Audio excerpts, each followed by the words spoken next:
La escuela de pensamiento dominante nos lleva a creer que no hay economía sin crecimiento. Para lograr el progreso, estamos condicionados a creer que la única vía es el crecimiento económico. Y para garantizar este crecimiento, debe haber volúmenes cada vez más grandes de recursos naturales para sostener la demanda mundial en constante crecimiento. Al mismo tiempo, este esfuerzo cada vez más apalancado por el extractivismo puede asegurar ingresos para Venezuela, que generalmente suministra estos recursos para que pueda superar su subdesarrollo. Sin embargo, la realidad nos dice que ir más allá de estas visiones es ahora nuestro mayor desafío. El extractivismo desquiciado genera una violencia extrema como la provocada por las intervenciones de los Estados Unidos en Irak o Siria, cuyo objetivo real es controlar los depósitos de petróleo. Y esta violencia alimenta el flujo migratorio al incrementar el número de refugiados afectados por la guerra. Para complicar aún más este escenario perverso, sabemos hasta la saciedad que el crecimiento económico no implica necesariamente felicidad, incluso en los países desarrollados. Además, este crecimiento casi siempre aumenta las brechas en las sociedades. La riqueza de unos pocos a menudo se sustenta en la explotación de muchos y de la naturaleza. De esta perspectiva, se vuelve indispensable detener la vorágine del crecimiento económico e incluso decrecer, particularmente en los países desarrollados. En un mundo finito, no hay lugar para el crecimiento económico permanente, dado que podría conducir a una situación cada vez más insostenible en términos ambientales y crear una situación más explosiva en términos sociales. Este desafío, como veremos más adelante, debe ir de la mano del post-extractivismo. Las intervenciones que sustentan este proceso en un contexto global son fáciles de prever. Por ejemplo, si las economías del norte dejan de crecer o se contraen, la demanda de materias primas disminuirá. En este escenario, los países como Venezuela no harían bien en seguir sustentando sus economías con exportaciones de materias primas. Por lo tanto, es indispensable que nuestro país, un país pobre, aborde de manera responsable el tema del crecimiento y reconsideremos el desarrollo. Liberarnos de los grilletes del desarrollo podría fortalecer nuestras capacidades para encontrar otras vías que nos permitan construir sociedades y garantizar una vida digna a todos los ciudadanos, basada en las visiones y propuestas de cada sociedad y no en una copia y caricatura inviable de otras realidades. Esto requiere poner desde el principio el crecimiento económico en su lugar y como mínimo diferenciar el crecimiento bueno del crecimiento malo. Manfred McNiff, el economista chileno y premio Nobel alternativo, es categórico al respecto. Si dedico mi tiempo, por ejemplo, a saquear totalmente un recurso natural, mi economía crecerá, pero a costa de acabar más pobre. En realidad, la gente no percibe el carácter abominable de la macroeconomía convencional, que calcula la pérdida de patrimonio como un aumento de los ingresos. Detrás de cada figura de crecimiento hay una historia humana y una historia natural.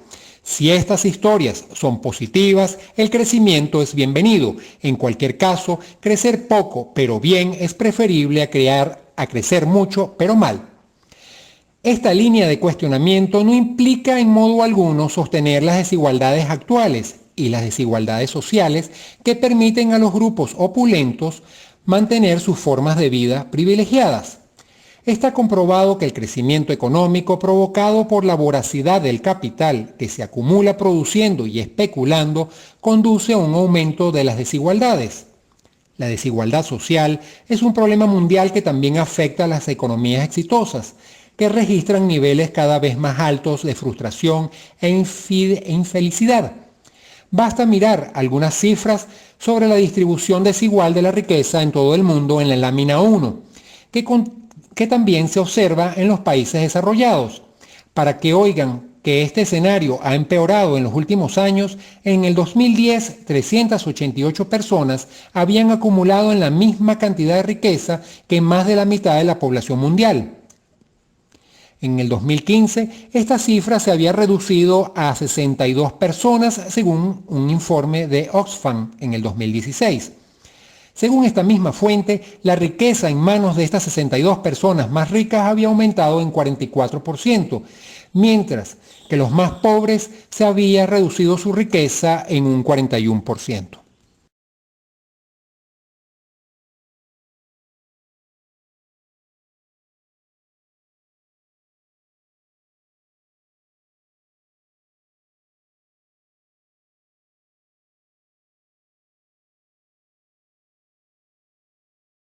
Como tal, para iniciar cualquier opción post-extractivista y post-crecimiento, es importante enfocarse en construir sociedades que estén ancladas en desigualdades y equidades, que nos permitan crear un equilibrio ecológico y social.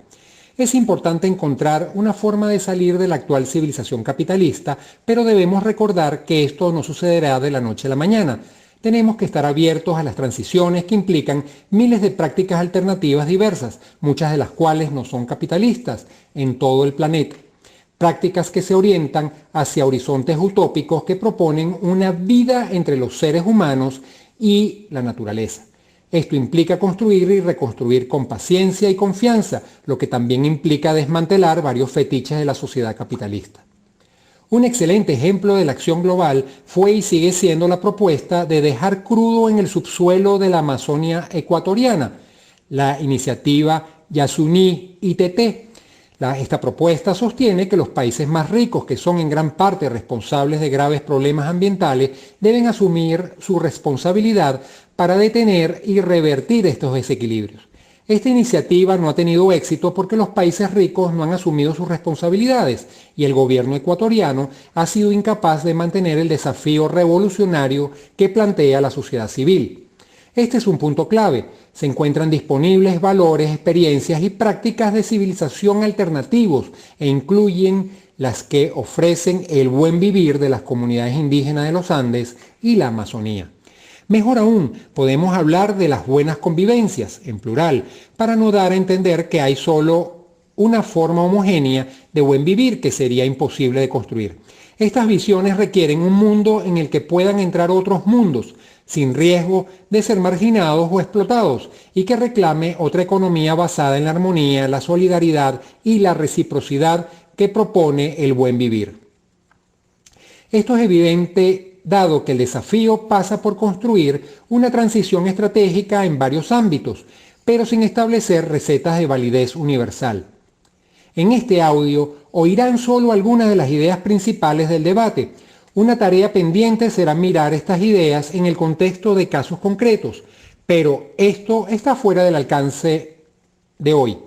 En cualquier caso, es importante tener en cuenta la necesidad de proponer soluciones conjuntas, dado que los desafíos como los graves desafíos derivados de los cambios en el clima global no pueden ser resueltos por cada uno de los países de manera aislada. Se requieren respuestas coordinadas que crucen el espectro y tengan un alcance global. Comencemos con una definición comprensible. El extractivismo hace referencia a actividades que extraen grandes volúmenes de recursos naturales no procesados o recursos limitados en cantidad, particularmente para la exportación, para cubrir la demanda de los países desarrollados. El extractivismo no se limita a los minerales o al petróleo. Existe el extractivismo agrícola, forestal, pesquero y turístico. Como tal, y en la línea de Eduardo Budianas, que propone esta definición, es mejor hablar de extractivismos. El extractivismo es un concepto que ayuda a explicar el saqueo, la acumulación, la concentración y la devastación colonial y neocolonial, así como la evolución del capitalismo moderno y las ideas de desarrollo y subdesarrollo. El extractivismo comenzó hace más de 500 años. Ni el extractivismo ni la colonización terminaron después que terminó la dominación europea de América. La conquista y la colonización continúan presentes en todas las regiones de América Latina, tanto en los países neoliberales como en los populistas. La estructuración de la economía mundial, el sistema capitalista, comenzó con la conquista y colonización de América, África y Asia.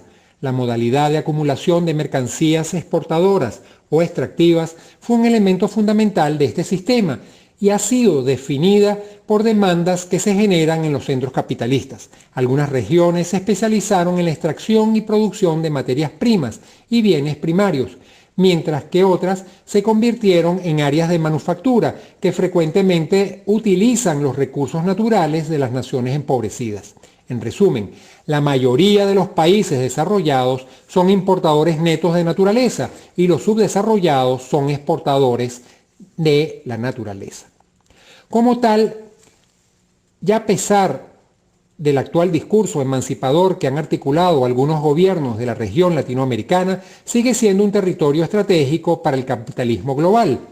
Esto es evidente en el hecho de que el potencial de estos países para actuar como proveedores de recursos naturales para los países desarrollados ha aumentado con China e India uniéndose a la refriega.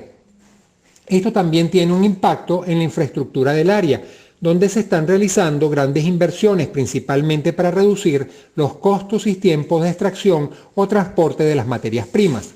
Tomemos, por ejemplo, las grandes represas hidroeléctricas cuya energía se utiliza principalmente para satisfacer la demanda de proyectos extractivistas en los sectores minero y petrolero en particular.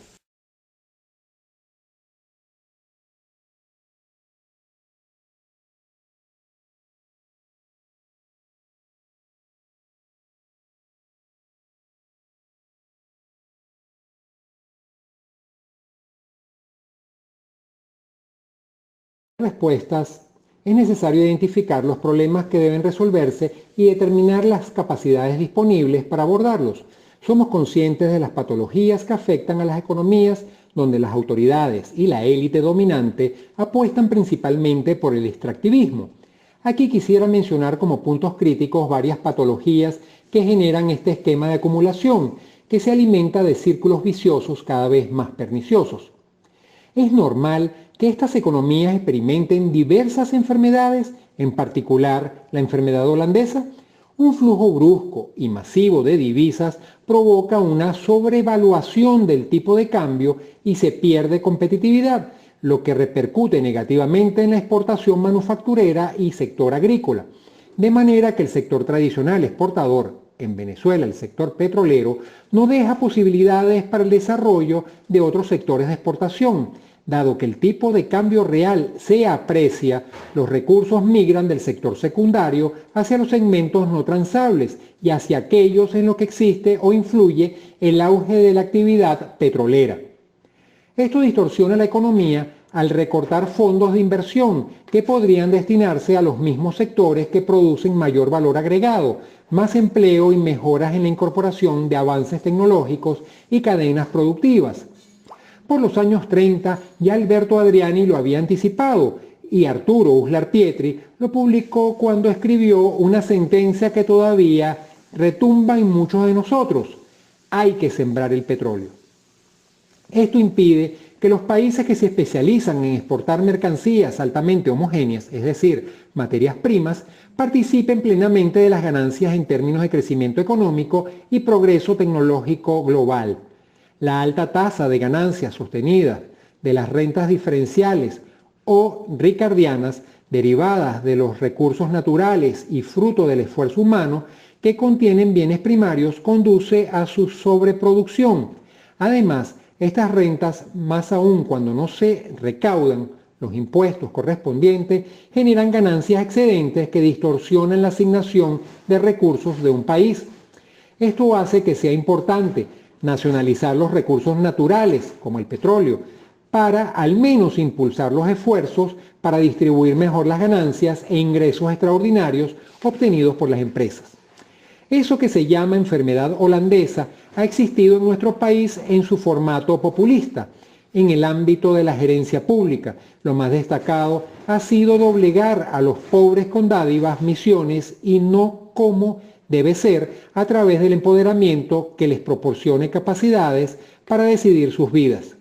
Igualmente hacia el sector privado con prácticas proteccionistas y ayudas financieras sujetas a la relación con el poder político y con el poder económico que, lejos de promover el emprendimiento, fomentan una cultura de extracción de rentas.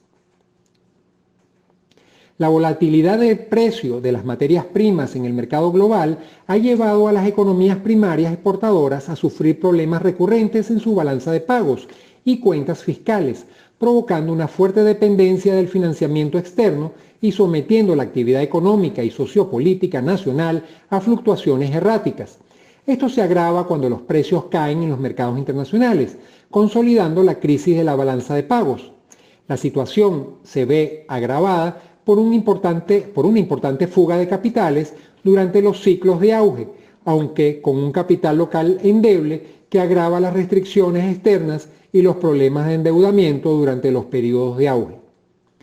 La dependencia de los mercados, aunque paradójica, es aún más marcada en tiempos de crisis, especialmente en el caso de bloqueos gubernamentales generalizados. La mayoría de las economías que dependen de las exportaciones de recursos primarios caen en la trampa de aumentar las tasas de extracción cuando los precios bajan. Explica el uso de los minerales en Venezuela. Buscan sostener por todos los medios posibles los ingresos generados por las exportaciones primarias. Esto puede resultar beneficioso. Una mayor oferta de materias primas, petróleo, minerales o alimentos en tiempos de precios bajos crea un superávit que reduce los precios aún más, generando así un crecimiento empobrecedor. El auge de las exportaciones primarias también atrae al sector bancario internacional, como el FMI, que desembolsa abundantemente los préstamos durante los periodos de auge, como si este fuera un enfoque sostenible. Este financiamiento es recibido con los brazos abiertos por el gobierno y empresarios que creen en milagros permanentes. Esto provoca aún más la sobreproducción de recursos primarios a través de los subsidios al petróleo, lo que aumenta las distorsiones en el sector. Como muestra la experiencia histórica, el futuro de la economía está hipotecado al principio de una crisis. Cuando llega el momento inevitable de pagar la considerable deuda externa que se contrajo durante el periodo de euforia exportadora, y la capacidad de pagar esta deuda se vuelve particularmente onerosa a medida que bajan los precios de exportación y aumentan las tasas de interés en las economías imperiales.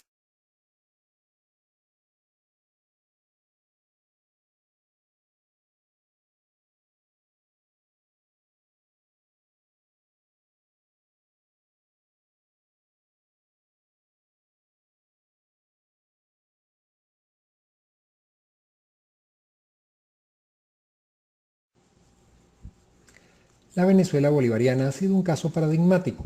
No solo es Venezuela un ejemplo de un país dependiente de la renta petrolera por un poco más de un siglo. Venezuela enfrenta hoy la peor crisis económica que ha vivido en la época republicana. Enfrenta además un ambiente político marcado por el autoritarismo de un gobierno que se ha separado de las prácticas elementales de la democracia, como dice Margarita López Maya. Esta crisis lleva unos años en proceso de gestación. Tiene su origen en altos niveles de gasto y endeudamiento, la excesiva monetización del déficit fiscal que ha disparado los precios, así como una política ineficiente de controles que representa un caldo de cultivo para la corrupción. La caída de los precios del petróleo que se inició en 2014 no fue sino un catalizador más que aceleró el declive. De esta manera el país entró en la hiperinflación, ha profundizado una severa contracción económica. Paradójicamente, la crisis también afecta a la propia industria petrolera, poniendo en riesgo la capacidad extractiva del país con un colapso de la producción de crudo sin precedentes. Venezuela ha dejado de producir varios millones de barriles diarios de petróleo en los últimos años. De manera involuntaria, Venezuela ha contribuido con la estabilización del precio internacional del petróleo al reducir la oferta de manera significativa y constante. Lámina 4. La exportación de crudo representó más del 95% de los ingresos en divisas extranjeras para el país. En este sentido, el extractivismo venezolano fue sui generis, en tanto profundizó y transformó viejas dinámicas rentistas, consolidando un modelo autoritario de gobierno. La dinámica primario exportadora fue agudizada y nuevos lazos de dependencia surgieron con potencias emergentes, en especial con China, y en menor grado con Rusia. En el caso del petróleo, inversionistas de diversos orígenes mantuvieron sus compromisos con el país debido a los intereses estratégicos que implicaba la reserva de petróleo de crudo más grande del mundo, la faja petrolífera. y además por la aparición de empresas estatales provenientes de China, India y Rusia, que competían más intensamente con empresas privadas de Estados Unidos y Francia. Esta experiencia también ilustró y confirmó que el extractivismo no genera cadenas productivas, tampoco asegura la integración o vínculos productivos sinérgicos en términos de consumo y vínculos fiscales. El extractivismo de petróleo tampoco nos facilitó la transferencia tecnológica y la generación de convenios a favor de otros sectores. De esto se deriva que una de las características clásicas de las economías primarias exportadoras, presente desde la época colonial, enclaves donde la extracción generalmente está aislada del resto de la economía, como es el caso del petróleo, la minería o los monocultivos. El agotamiento del modelo extractivista petrolero generó un neoextractivismo ahora minero, principalmente en oro, diamante, coltán y tierras raras. Este hecho generó que las empresas que controlan la explotación de recursos naturales no renovables en forma de enclaves, el ejemplo de Camimpeg, debido a la ubicación y forma de explotación, con frecuencia se convierten en poderosas entidades comerciales o paraestados dentro de una Venezuela débil. Esto debilita la lógica del Estado-nación y da paso a la desterritorialización del Estado, dejando la responsabilidad de atender las necesidades sociales, por ejemplo, a las empresas extractivistas. Esto conduce a una gestión desorganizada y no planificada de estas regiones que a menudo operan al margen de las leyes nacionales. Todo ello genera un clima de violencia y niveles de marginalidad cada vez más altos, lo que genera respuestas represivas, miopes y torpes por parte de la tiranía que no cumplen con las obligaciones sociales y económicas. En estas circunstancias, la absorción de la fuerza de trabajo es baja y la fuerza de trabajo que se absorbe tiende a estar sobreexplotada. En la misma línea, la distribución desigual de ingresos y activos conducen a un callejón sin salida en ambos lados. Los sectores marginales no acumulan por falta de recursos para ahorrar e invertir, mientras que los sectores con mayor productividad de la mano de obra no invierten por carecer de mercados internos que aseguren rentabilidades atractivas. Esto, a su vez, afecta adversamente la disponibilidad de recursos técnicos, mano de obra calificada, infraestructura y divisas, lo que desalienta la inversión y la actividad posterior. Esto significa que estos aparatos productivos están definidos por la heterogeneidad estructural. A diferencia de otros sectores, las actividades extractivistas mineras tienen una mano de obra directa o indirecta limitada, aunque esté bien remunerada. El sector contrata gerentes altamente calificados y trabajadores especializados que en muchas ocasiones son extranjeros. Es un sector intensivo en capital e importaciones y que utiliza casi exclusivamente insumos y tecnología extranjeros. Todo ello contribuye al irrisorio retorno interno, equivalente al valor agregado que se mantiene en el país de la actividad primaria exportadora. Esto genera nuevas tensiones sociales en el arco minero, donde se extraen estos recursos naturales, dado que muy pocas personas de estas zonas están en la nómina de las empresas mineras, ni se benefician indirectamente de los ingresos derivados de sus actividades.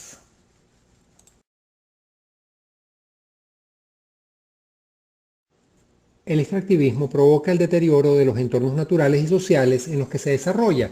Esto ocurre a pesar de los esfuerzos de algunas empresas para minimizar la contaminación y emprender acciones sociales para establecer relaciones amistosas con las comunidades.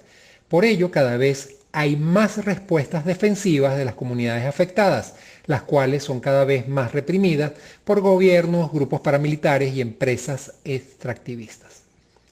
En este escenario, los movimientos para criminalizar la protesta social se convierten en herramienta clave en iniciativas para profundizar el extractivismo. A pesar del gran peso de los argumentos en contra de la acumulación primario exportador que dio origen a la teoría de la maldición de los recursos, sigue siendo indiscutible en países con economías predominantemente extractivas que parecen que tienen una verdadera maldición, que en realidad es nuestra incapacidad para enfrentar el desafío de construir alternativas a la continuación de la acumulación primario exportador y sus innegables fracasos. En síntesis, No hay buen extractivismo ni mal extractivismo. El extractivismo es lo que es un conjunto de actividades para extraer masivamente recursos primarios para la exportación, que dentro del capitalismo se convierte en un elemento fundamental de la modalidad de acumulación primario exportador. En este sentido, el extractivismo es esencialmente depredador, como el capitalismo. Bolívar Echeverría dijo: el estilo capitalista vive para asfixiar la vida y el mundo de la vida. Este proceso se ha llevado a tal extremo que la reproducción del capital solo puede tener lugar si destruye a los seres humanos en la misma medida que a la naturaleza. La revolución implica transformar y subvertir el capitalismo en lugar de aprender a vivir dentro de este sistema.